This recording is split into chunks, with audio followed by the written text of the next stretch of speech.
This is On the Other Hand.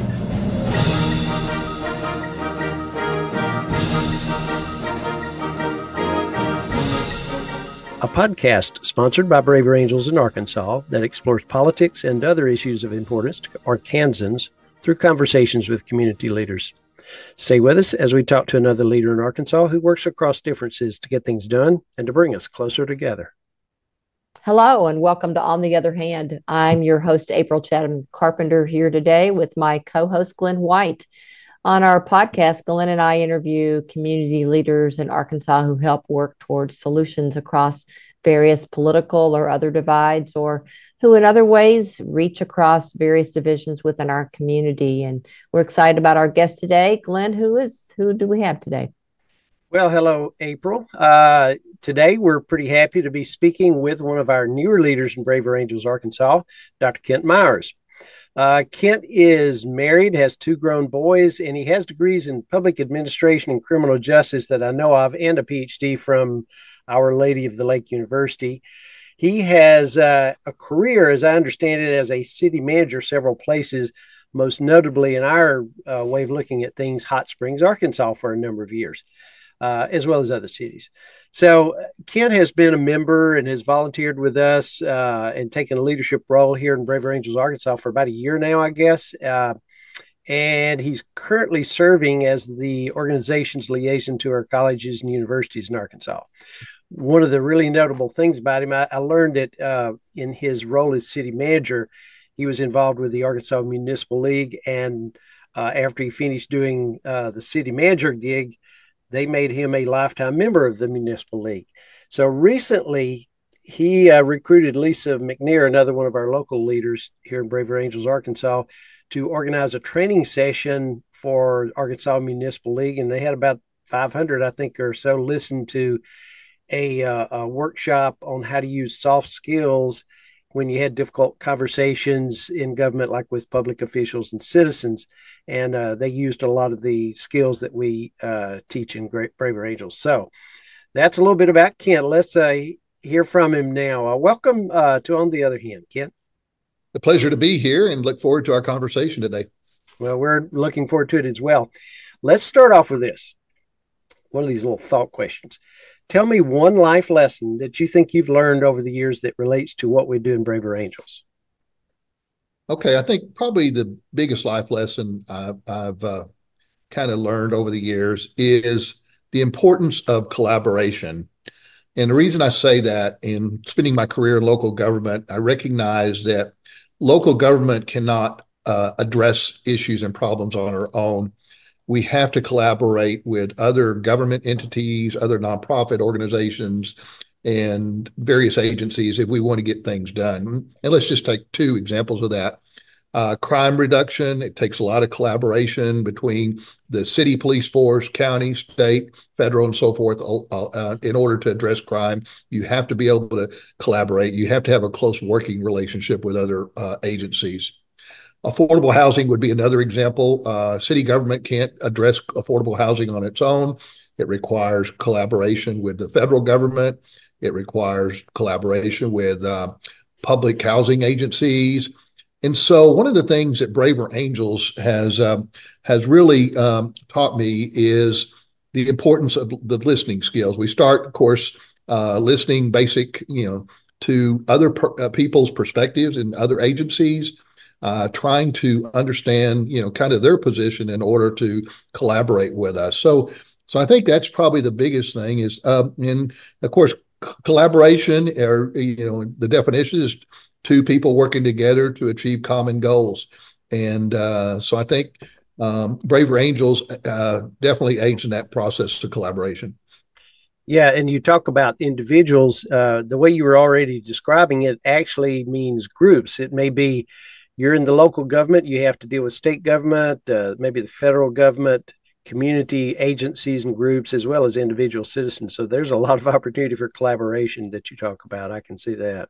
Definitely. And I had a chance in my career to observe cities that don't collaborate and how non-productive and unsuccessful they are. I won't use any examples locally, But and then I got to see and actually participate in local governments that were doing a great job in collaborating with others. And again, they were successful in addressing the issues that were involved in that locality. Very good.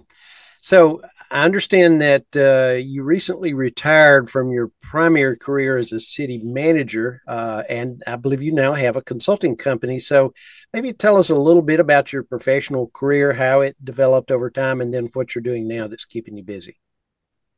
Okay, again, I once I graduated from college, got a master's undergraduate degree criminal justice and a graduate degree in public administration, and I always had a passion for public service and working closely with citizens to address their local problems. And so I embarked on a long career as city manager and served 5 different cities in 4 different states. So I got to take some adventures and move around the country a little bit, starting in Texas, and then went to Arizona. Spent about 5 years in Arizona. And then, Glenn, as you indicated, I was in Hot Springs, Arkansas for a total of 14 years. And then my wife and I decided to take a new adventure and move to the Pacific Northwest and became city manager in Port Angeles, Washington, on the coast there. Beautiful community. We were there for about 3.5 years. And then I finished my career in a beautiful community called Fredericksburg, Texas, out in the Texas Hill Country, and spent 10 years there, enjoyed it, and decided to retire about 2 years ago. And so very, inspiring career. I felt like we accomplished a lot and really enjoyed my work in local government. I guess you best describe where I am right now is transitioning to retirement.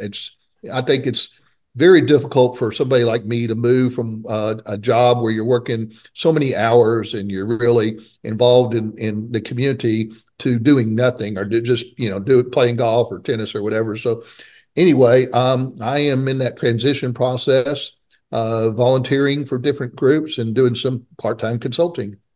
So the volunteer efforts I am involved in include not only Braver Angels, but I'm also on the board of the Arkansas Natural Sky Association. I got involved in natural skies certification in Texas and very passionate about that.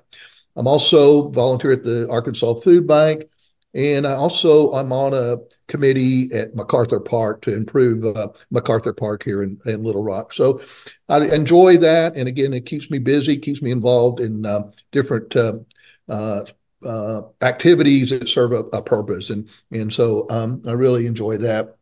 My consulting business, I actually have 2 consulting opportunities that I pursue. One is working for a company out of Austin that has contracts with private companies and that want to do more business with local government. And due to my contacts and my network, I'm able to set up meetings with these private companies and city officials. The work is devoted to the state of Texas primarily. I do represent a couple of companies here in Arkansas, but primarily Texas. And then I have joined with several other former city managers, and we established a recruiting business. We recruit for city managers, police chiefs, fire chiefs, finance directors, all the management positions in local government. And most of that work is done remotely now. I normally have to take maybe one trip a month. And again, all our businesses in Texas right now, working with local cities in Texas to help them recruit for these positions. One thing I forgot to mention is during my career in Texas, in Fredericksburg, I spent 7 years in a volunteer position called manager in residence for the University of Texas at San Antonio. And this gave me an opportunity to really get into the classrooms and work with the students to try to encourage them to consider a career in local government. And they had choices during their education where they were going to go to state government or federal government or nonprofits. And I tried to get involved and explain to them all the different job opportunities available in local government and what they could accomplish in a career in local government. So I really enjoyed my work with the University of Texas at San Antonio as their manager in residence. So that's a little bit about my background and what I'm doing right now. So that's Well, you've done a lot, it sounds like, and I'm amazed that you call it a transition to retirement. That's a heck of a transition. You got a lot going on, a lot of irons in the fire. Um, Go you ahead, know, though. one thing that occurred to me when you're talking about the different cities that you have served as city manager around the country, I'm kind of curious if there are any observations you have about maybe the similarities, the things that keep coming up that are the same wherever you go, as well as some of maybe the differences, things that are distinct about the area or the culture or issues that you deal with in that setting. Well, I've had the fortunate to serve similar communities. A lot of my career has been based upon being city manager in cities that have a tourism base. Hot Springs, Arkansas, Fredericksburg, Texas, and Port Angeles, Washington, all had a major focus on recruiting visitors, and they had a lot of assets to offer visitors, whether it's historic preservation or natural beauty or whatever. And so I had the fortune of working in those type of communities. One of the similar goals of those type of communities is the importance of customer services for both the residents and also the visitors. So particularly with visitors, you want to make sure that your employees offer a really high standard of customer services so the visitors will want to come back and spend more money in your community. So that's been an important focus. And then, Glenn, I've also had the pleasure of serving in communities that have a high quality of life, and I've really enjoyed that. And Hot Springs is the local example of that. Hot Springs is a beautiful city. We got lakes. You got historic preservation. You've got a lot of natural beauty, but I could say similar. I could offer similar compliments to Fredericksburg, Texas, and Port Angeles, Washington. So I've had the pleasure of working in those communities, and trying to preserve that quality of life is very important, whether it's improving the park system or addressing traffic issues or whatever. So I've had the pleasure of serving very similar communities. In terms of differences, a lot of, I guess one of the differences, some of the cities I've served have been pro-growth, and some of them have been, well, we really need to have more regulation and try to limit the growth, or try to slow down the growth. And so I've had an opportunity to work with both pro-growth and communities that are not really excited about growing. And so that's offered me two different perspectives from that standpoint. It's interesting. Well, one thing you've done, it seems, is you've done a great job of choosing where you apply to work as a city manager, all in areas that have a high quality of life. So hats off to you for that. Well, and one of the greatest things that happened during my career is the ability to spend 14 years in Hot Springs and have my children go through the whole school system without yanking them out of the public schools, because in my profession, the average span of city managers is about 5 to 6 years, and I was able to devote 14 years there. And so that was very important to my family, is to continue through and not have to change communities and change schools. And I imagine that stability that your family appreciated probably had some positive aspects for the community as well. So, Yes, sir. well, let me transition now. In Braver Angels, of course, we emphasize political polarization and the need to reduce that through various communication and conflict resolution techniques. So politics enters into our conversations a lot. I wonder, in your own case, what you can tell us about your current political views, how they were influenced by your early life or background. What kind of led you to where you are now politically? Okay, I grew up in a single parent household. My parents divorced when I was about 9 years old, and was raised by my mother. And she encouraged a lot of independence. So we had four, myself and two brothers and a sister. So there was four children, and she worked full time. And so she did not have the ability or time, actually the time, to really spend a lot of time to focus on us. And so just by the nature of things, I had a lot of independence during the day while she was working. So that has kind of shaped my political views. I'm pretty independent as far as my position on different political figures and political platforms and so forth. And so the other thing that happened in my early life is my mother, we were raised early in the Presbyterian and Catholic Church, but when my mother got divorced, we joined the Unitarian Church there in Fort Worth. And Unitarian, of course, encourages independent thinking, not only on religion, but also social issues and so forth. So those were the things, I guess, early in my life, is the fact that I grew up in a single parent household, and I was shaped by my religious views, particularly the Unitarian faith.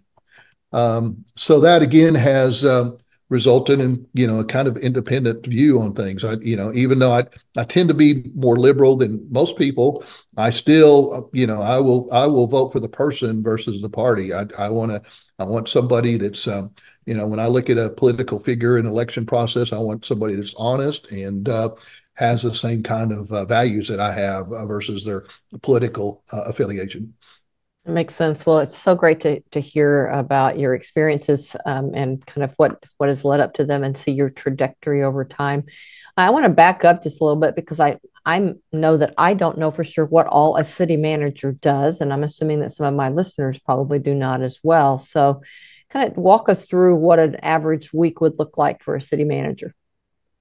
Okay, first off, April, there's no typical week for a city manager. You start the week with a kind of a schedule and things to do list, and immediately you get off track because of different things that happen, whether it's citizen complaints or city council members that need something right away.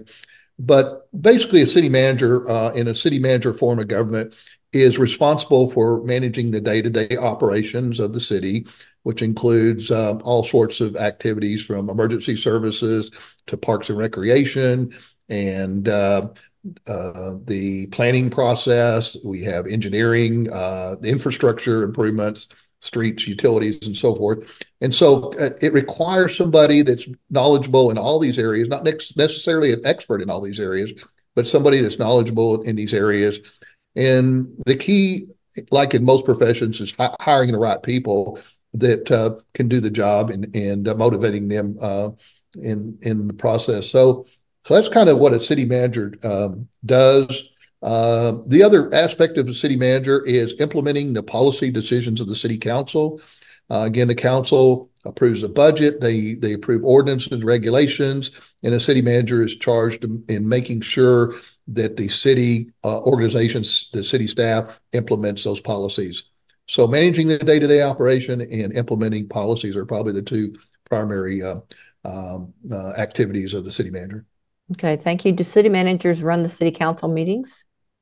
No, the mayor actually runs the city council meetings, and but the city manager actively participates and offers advice, and the city manager offers recommendations on policy issues. Again, recommendations only, and sometimes those recommendations are followed, and sometimes they aren't. But anyway.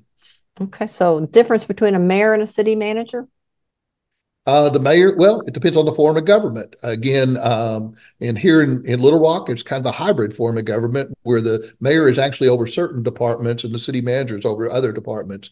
But in a typical council manager form of government, again, the mayor presides at the council meetings, and he is the figure out in the community at different public events. He is the person most visible in the city government, and then and he chairs the city council meetings, and then the city manager runs actually manages the city operations. That is a council manager form of government. Okay, and city managers aren't elected either. City managers Mayors are. And we serve at will, and there's a lot of times there's a contract involved, but there's no time limit on the contract. Basically, we're subject to termination at any time. And does political affiliation play a part at all in? It's not supposed to. Let me say that. City managers are guided by a very strict code of ethics that includes non-involvement in political activities, whether it's elections, whether it's contributing to political candidates, whereby by our code, we're not allowed to get involved in any political processes like that. So nonpartisan, and it's worked over the years. It's, in today's world, of course, it's getting more and more challenging to continue that nonpartisanship. Okay. I'm curious, why is that getting more challenging? Well, because of the pressures that coming into local government that we're seeing. For example, I participated in an interview process recently where I was recruiting a candidate, and the city council asked that person whether they were Democrat or Republican. And it first time I've ever heard that question, and the city attorney immediately jumped in there and said it was inappropriate. Again, we're seeing more because of the divisiveness that's taking place at not only the national level but also the local level. More and more people want to hire city managers who are more alike in terms of their political views, and so that's changing a lot. A lot of the focus in the past has been hiring city managers who have the experience and education. But now there's a lot of focus on hiring city managers who have the political leanings of city council members. And not all city councils are like that, but more and more are moving in that direction. Interesting. So it's coming down even to the local level. I used to think that local level, I mean, we certainly have politics, but I didn't think about it being partisan politics at the local level. And it sounds like Well, that's coming if down. if I could add, one of the turning points in my experience in my career was COVID. COVID really created a divisiveness in terms of local government, and when we didn't really set the policies with regard to COVID, where it's wearing mask or getting vaccines, we didn't set the regulations on that. But we were again, we're the government closest to the people, and we were held accountable for those regulations, whether you were for them or against them. So that created a real divisiveness that I think has carried over now that COVID is not at the same level as it was. So, again, it's caused I think, a permanent impact on local government. Interesting. Well, I'm sure that you have had many experiences where you've had to deal with people who have different views and politics on values or other kinds of things. And I'd love to hear about a couple of those experiences, what you took away from them. Okay. I think one of the things, again, I mentioned COVID as being the biggest experience that in the last couple of years. But one of the things that city managers are accustomed to getting personal attacks, and we have to be thick-skinned. We have to be just ready for, prepared for those kind of things is nature of the business. And so one of the things that I've learned over the years is the importance of forgiveness and moving on to and not take things personal. That sometimes it's just the nature of the business. Sometimes it's the individual involved. And so one of the things that I've learned is to just kind of let go of things. My wife says she admires my ability to not to hold grudges against people.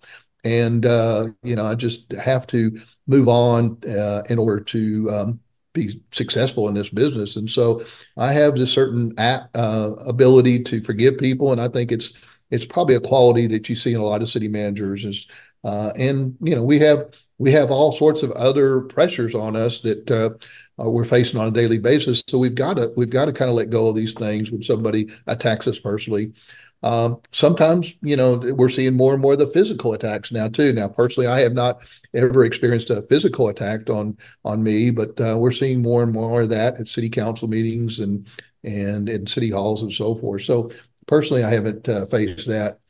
But I think one of the things that's very important for city managers to be successful is building the trust. And trust is such an important part of our business, whether it's trust for the city council members, or it's trust in the community. And so that is something that I found is very critical. And I've seen city managers that have not been able to build that trust and how they have not been successful in their communities. So very important that you build that you have that trust and you continue to build that. The other thing that I think that has been very important for me is taking the opportunity to become more self-aware.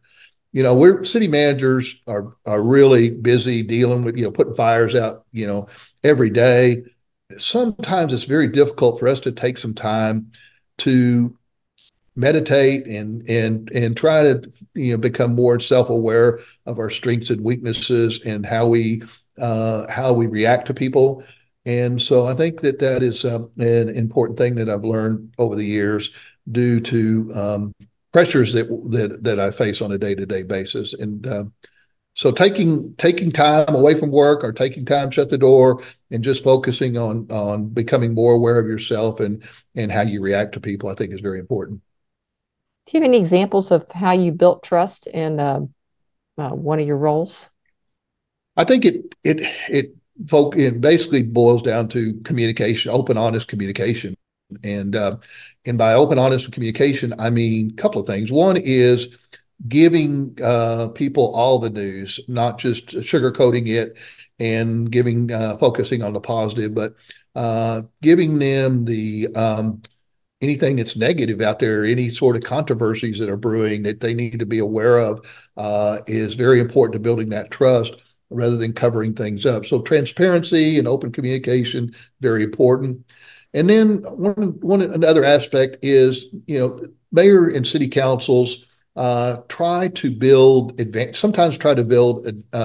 advantages over each other. And so it's very important for the city manager, when we provide information, to make sure all 5 or 7 members of the city council get the same information, so they're not using information as a source of power or authority over others. And so those are a couple of things, but it all starts with that open, honest communication, April, and that is the best way that I found to build trust in my profession.